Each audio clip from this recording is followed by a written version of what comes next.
La maison au murmure. Dans un petit village reculé, une vieille maison en pierre, abandonnée depuis des décennies, était connue sous le nom de la maison au murmure. On racontait que ceux qui s'y aventuraient entendirent des voix, des chuchotements indistincts, comme si les murs eux-mêmes chantaient une lugubre mélodie. Un soir d'automne, Clara, une jeune journaliste avide de sensations fortes, décida d'y passer la nuit pour démystifier la légende. Armée d'une lampe torche et d'un carnet, elle franchit le seuil de la demeure délabrée. Dès son entrée, une odeur de moisissure et de poussière l'assaillit. Les planches sous ses pieds craquaient sinistrement. Le silence oppressant n'était interrompu que par le vent sifflant à travers les fissures. Elle s'avança prudemment dans le salon, où trônait encore un vieux fauteuil éventré. Soudain, un murmure à peine perceptible s'éleva derrière elle. Elle se retourna brusquement, son cœur battant à tout rompre. Personne. Elle sortit son enregistreur et s'adressa à voix haute.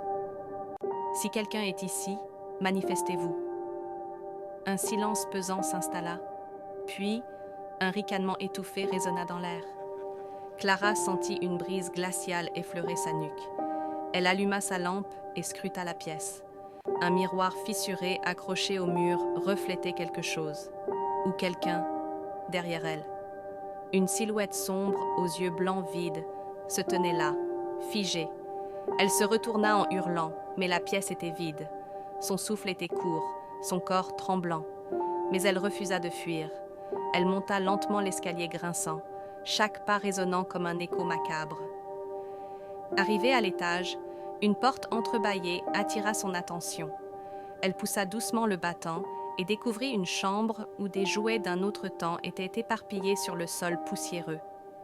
Une boîte à musique se mit soudain à jouer une mélodie dissonante. Puis, une voix d'enfant chuchota derrière elle.